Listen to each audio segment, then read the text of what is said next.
Hi, I'm Blake Hartwick, glorified line cook at Bonterra, and I'm hanging out today with my good friend Mark Jacksina on Order Fire.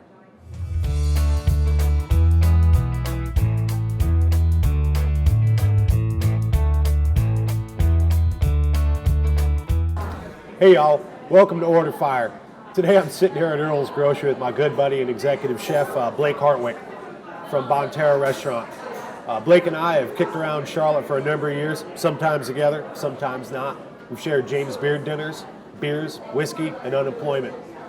Today we're going to be talking about the state of things here in Charlotte, maybe taste some ham, and talk about rock and roll. Blake Hartwick is currently executive chef at Bonterra in Charlotte, North Carolina, where he focuses on Southern cuisine and his love of fresh local flavors. Blake's previous Charlotte food history includes stints at uptown restaurants Bistro 100, Carpe Diem, and Sonoma. He first joined Bonterra as executive chef in the year 2000. Between 2004 and 2006, Blake spent time in Spain working at the prestigious Casino de Madrid and Nodo. He also served as the chef de cuisine at the world-renowned Four Diamond Greenbrier Resort before coming back home to Bonterra in 2014. But there's a thing that the Koreans have that they say, like, there's a tongue taste, and that's what you pick up, and then there's hand taste. You do have a hand taste to your food that is distinctively Blake.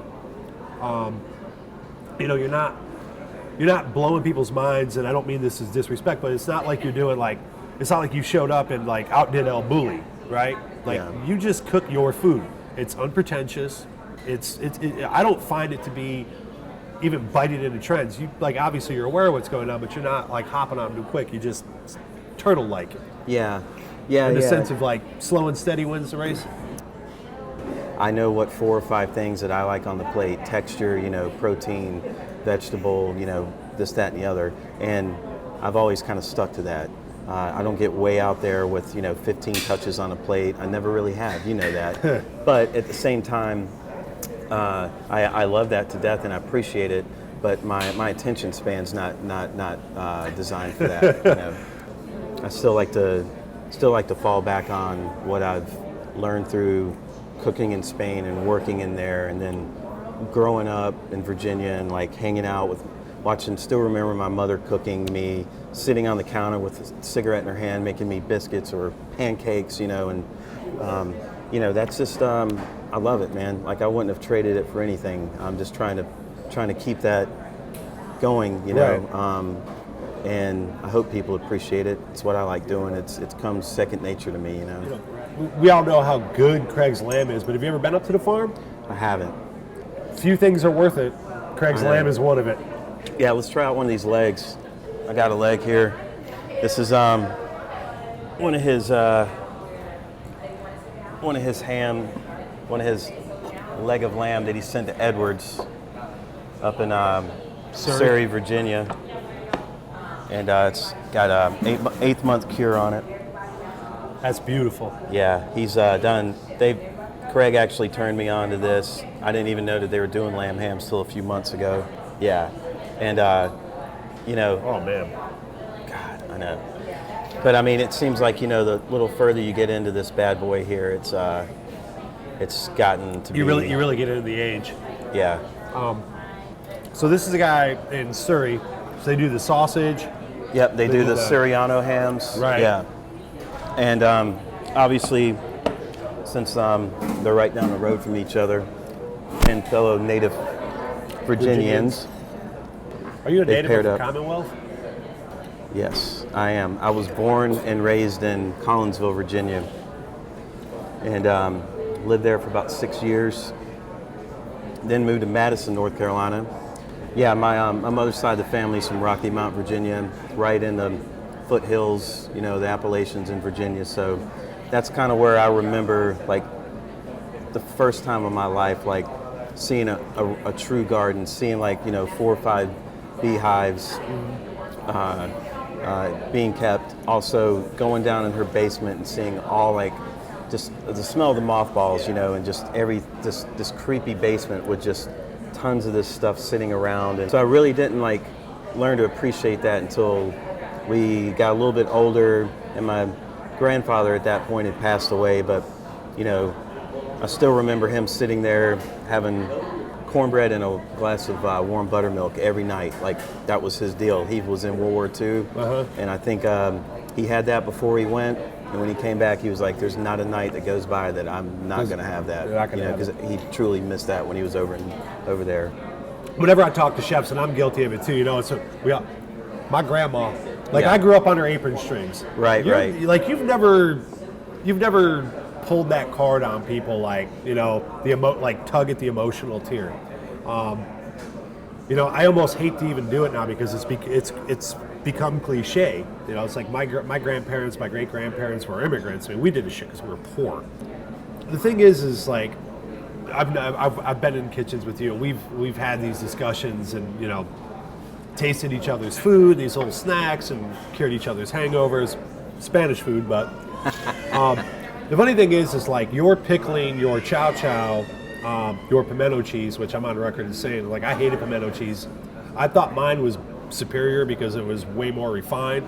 Your pimento cheese has turned my corner as far as my belief of what pimento cheese was supposed to be. But I'm just going to retire now. We've gone. The thing is like the pickling and preservation thing, which has become sort of it almost has to be in your quiver now, right? Yeah. So tell me a little bit about like what you've got here.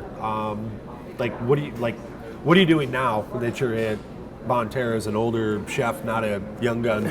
Yeah. Now, I mean, I don't think I've ever seen an influx of tomatoes, and I'm not trying to get away from like pickling things, but just canning things in general. That's kind of like, we've got a pretty good sized wine cellar downstairs, and the boss man let me have the whole top tier of the shelf. So Mike and I have been canning, pickling a lot of stuff, doing a lot of more canning, kind of just get us through the winter with all these tomatoes coming through. I mean, they're like, a lot of the farmers right now are just like giving them away. Like, take them. Yeah. Do something. Just please don't. So we've been stewing a ton of tomatoes. Been pickling a bunch of beets. Swafford's, he's got these great little pickling cucumbers that are just freaking perfect for that application. The Mexicans, I love those things.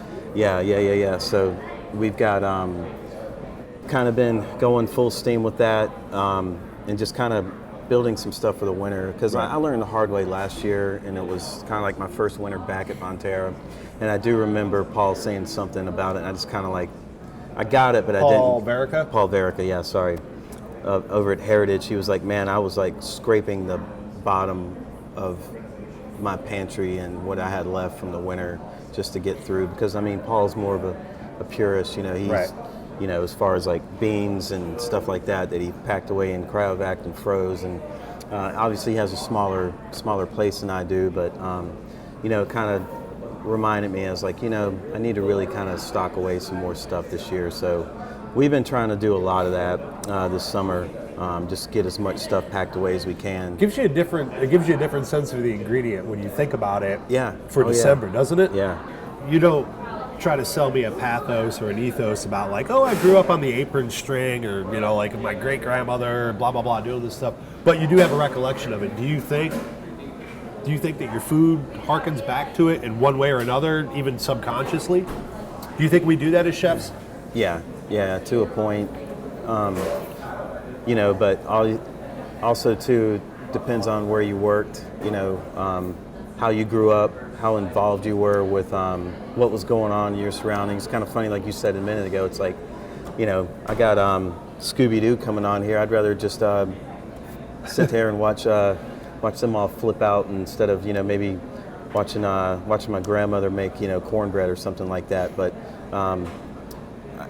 I still think it falls back on the things that you ate that you still have stamped in your mind, and once you eat that, it kind of brings you back. You smell it, you eat it.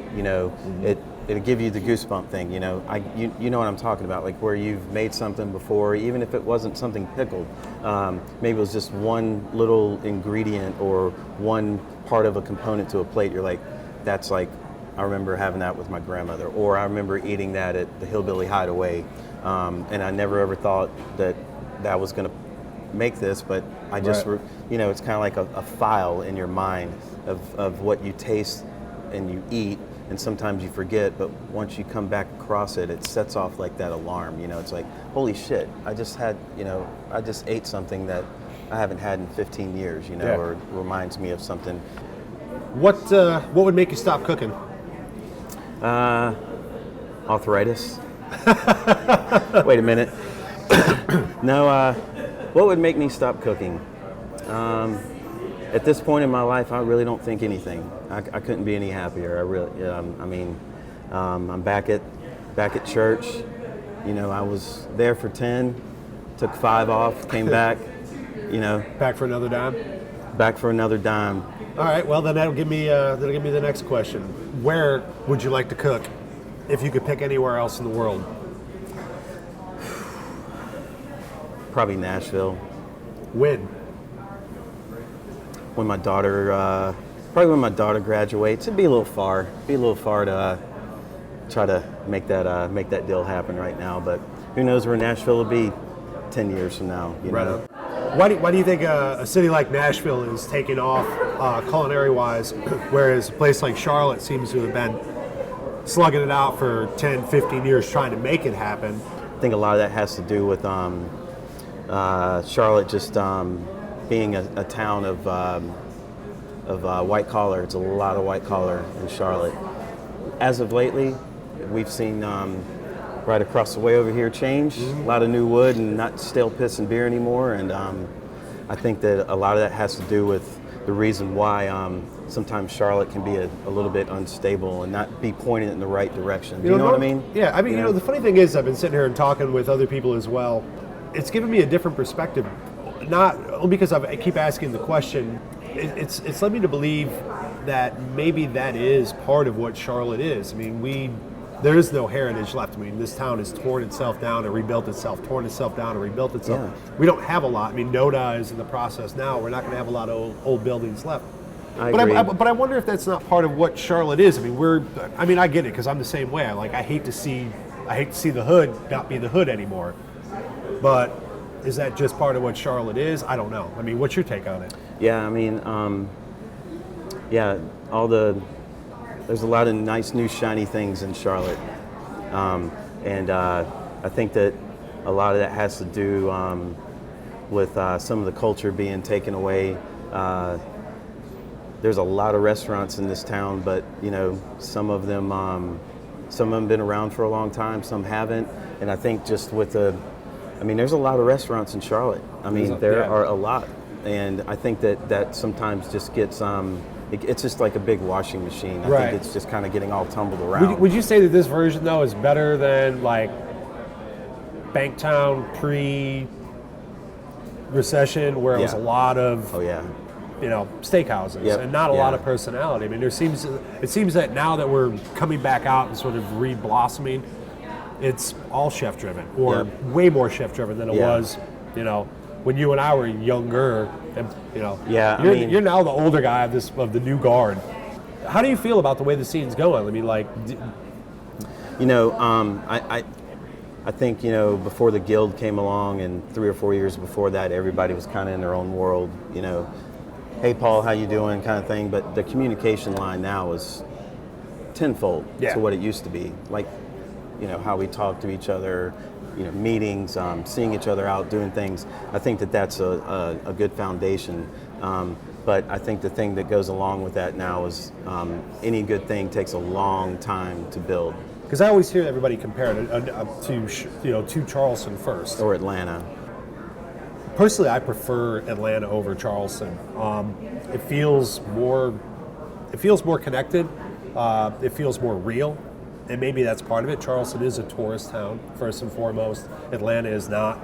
I don't know, man. There's a vibe in Atlanta that, like Hugh Akeson and Ryan Smith and all those guys. They just felt very connected and not stuffy about it. Yeah. Whereas like Charleston, they felt connected, but it was sort of like, it's like two boxers shaking hands, but they know what they got to do to each other. Whereas like these guys seem like they're playing on the same team in Atlanta. Yeah. I mean, that's my take on it. And Charlotte, I think, feels more like Atlanta in that way, but we still keep looking at Charleston as like, this is what dining in the South is supposed to be. I agree with what you're saying. I mean, Atlanta's got it's got a lot more variety as far as like food, like what's on the plate, what's being offered, and you got to think Charleston now has what 3-4 beard nominations in the last couple of years. So I mean now it's like maybe they're being over flooded now with guys trying to get down there because that's the like little hotbed Right. for things like that. And there's only so much room in Charleston. You can't. Atlanta's the exact opposite. Right. So let's assume like you have absolute power. Like you are the executive chef of Charlotte. How would you like to see the scene here go forward? To really answer that question, I think that the direction that we're going is the right direction. With how certain things have been applied and how there's I mean, I've talked kind of like you. I've done dinners. I've talked to chefs outside of Philly and New York, and staying up drinking. After doing a dinner and telling them, what we have going on here, and they're amazed because they were just like, I never knew Charlotte, had a guild or like had that kind of, chef connection. Where, Right. now we're kind of like where we've come up to a boil and we're at a simmer right now. We just have to like just be patient, Percolate, and just keep going to the direction we're going. I mean, think about where we were. Hell, 3 years ago, man, compared to right now. Think about it. I mean, the city's growing like crazy, but as far as the food scene. Well, we were sitting 2 blocks over that way having coffee, talking about what we're going to do next. Yeah. That was about 3 years ago, right? Yeah. I think that's a smart take, and I don't know if it's just being older or wiser. It's like I got to Charlotte, and I always consider myself patient on that end. But it's funny that I didn't think that it would take as long as it has, but I also didn't think we'd have the depth that we have right now. So you went from a guy that just slugged it out quietly by yourself, well, quietly meaning in the kitchen, that was it, your own domain, to now like your doors are open constantly. I mean, you have an influx of guest chefs coming in, doing James Beard dinners, setting up with PCGs and stuff like that. Tasty NFL things, yeah. I re-embraced Bonterra when I came back. I was very fortunate for JD to let me come back, but I needed to take a sabbatical. Being in your mid-30s, being an executive chef somewhere for 10 years, I felt like I needed to step out and learn more about. It's hard to learn a lot of things when you're an EC somewhere, right? Because you're trying to set a standard, but you're not really gaining anything from that. So Yeah. you and I have worked on and off together a few times in the Greenbrier, and then coming back down here, linking up with some previous employers, doing our James Beard dinner. I mean, those things have just the last 4 or 5 years have been been a big change. And then when I came back to Bonterra, I was like, I sat down with JD and I was like, we've been here for 15 years, and that's a long time for any restaurant. Yeah. Let alone to be in business and be off the radar. And I was like, I'm going to do everything that I can to, for us to get back on the radar, for everybody to know that, this is the direction we're going. I think it was a little bit of an identity crisis before that. It's kind of settled into my kind of cooking, a touch of Spanish with, hardcore, New South touches to it. And, we're trying to do everything we can to get people to know that we're still here, and we're in a freestanding building. And before you left, you were doing Taste of the NFL. Taste of the NFL is it's a great little deal where throughout the year we raise a little money. We do a couple dinners, and what Taste of the NFL does is every city that has a football team, they link up with a restaurant. So every year before the Super Bowl, we we'll go out there, and it's just like a big taste of Charlotte, or it's like a big gala where each chef has a guest player that sits with them, and we do a dish. We do one dish per each team, and raise money for that. And then throughout the year, we raise money. And the cool thing is that Taste the NFL, they link up with each city, and obviously we're Second Harvest Food Bank here, And they sent Second Harvest a big old check. I want to say it was for about 24 grand this year. Second Harvest, you know how they have their strategies for feeding people. $1 feeds 7 to 8 people. So I mean, you can imagine like what 24 grand does for Second Harvest. So yeah, the dinner went great. It was our first one at the restaurant. We had a blast. Coach Rivera outbid himself for a dinner in the wine cellar. Yeah, so it was good. We had a really good time. That was coming off 2 emotional roller coasters, like in the 2-week time span of James Beard Celebrity Dinner and Taste of the NFL right after that. Speaking of James Beard, so you and I did the dinner up in New York. I think my respect for you as a chef went much deeper than it already had, which I mean, I have a lot of respect for you, obviously. I mean, I wanted to work for you, and you always said work with me. So we get done with James Beard, and it was an interesting ride after that. So then we fast forward a little bit, and it's funny because it seemed like you were a little embarrassed at first because you were doing like, boom, all of a sudden I see you doing like the James Beard celebrity tours. My take after the dinner was sort of heartbreaking, only because like up until that point it was like Santa Claus existed, and I suddenly realized that it was my parents, you know. And it doesn't take away from everything that the dinner was, but I always wanted to believe that the James Beard Award happened not because of PR, right? You know, not because of the machine, but because of straight talent, because of passion and luck. Yeah. I know you make your own luck, but I still like to believe that occasionally, you know, notes are taken. I'm a romantic, you know. I just want to believe that shit will happen. Yeah. It doesn't. You know, and I get it, you know, but I still wanted to. But I walked away from this whole thing jaded and sort of like going this direction. You, on the other hand, embraced the James Beard concept. You know, I mean, you're doing dinners at the restaurant. You're doing the celebrity tours. Tell me a little bit about the tours, because you did, what, 2 now in Virginia? Yeah, man, it's intoxicating. You know, it's you know what I'm saying. Plus the dinners that I did up there. I mean, this is an old hardware store that I think there's 300 people that live in this town. Right. And we did 2 nights, Friday, Saturday, 2 years ago. Had some, you know, Jay and a couple other guys were up there. 150 covers each night. I'm like, where in the hell are these people coming from? You know, I mean, it's 40 miles outside of Blacksburg. And then this year, you know, Jen Carroll was up there, and Aaron Deal was back again, and we had a really great time. And you know, at that point, I was actually on the phone during that dinner that we just did, trying to get everything honed in for the one here in Charlotte, because the first one I did, I was like, I can't do it where I'm at, which was a previous place I was working at. But that was like one of the first things when I got to Bonterra. I'm like, we're going to do a James Beard dinner here, because I had so much damn fun, and I knew that it was not just me. It was an invite of friends and good chef friends, and you know, bring it, do what you want to do. You know, and that to me was the whole reason why I wanted to do that at Bonterra. You know. So tell me a little bit about what we got here on this board.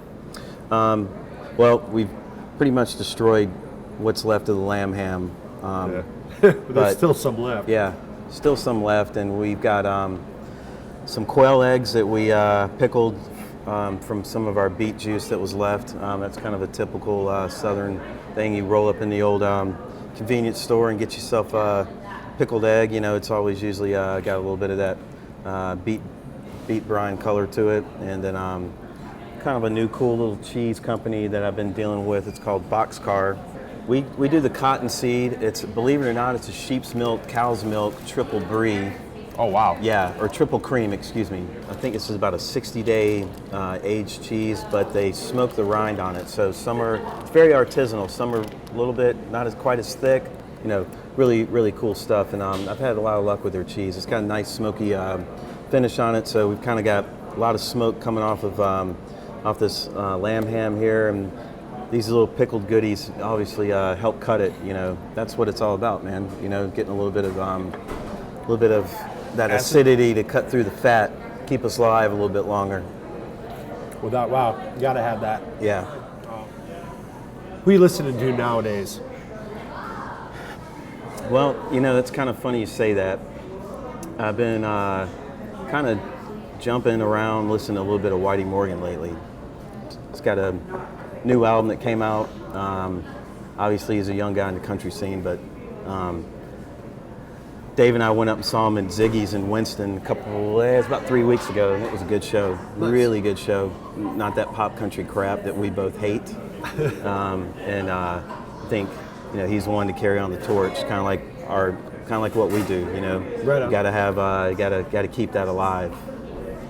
You've got a young one, Miss Caitlin. Yep. And we were talking about curing things and pickling things and all these little odds and ends.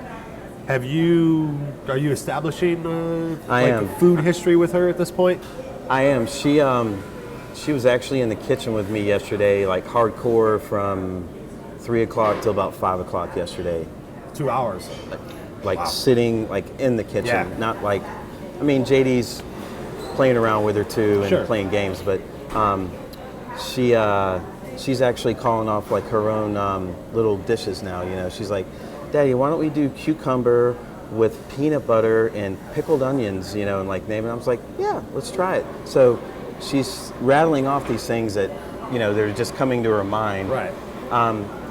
She is finally now starting to interact into what she is talking about and actually finishing through it. Like, here's a cucumber, here's a pickled onion. Because as you know, when kids are that age, all they want is mac and cheese and Chicken all that fingers. crap like that.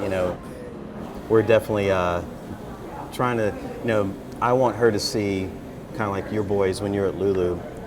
This is what Dad does. Yeah. Come in, watch them. Help us out. Like I was barbecuing some peaches yesterday, and I'm like, sit here. She was sitting right on the prep table with me, taking the stickers off the peaches. And handing them to me. I was cutting them. She was putting them in the barbecue sauce. Ready to throw on the grill. So.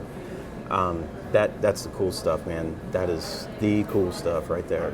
Blake, man, I know that you got to get back to your helm and off to your realm, but man, I can't tell you how much I appreciate that. A, you're willing to take a little time out of your kitchen.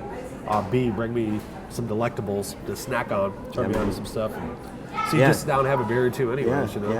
Yeah, it's been long overdue. Absolutely, brother. Without a doubt. Thank you, man. Appreciate it. Likewise.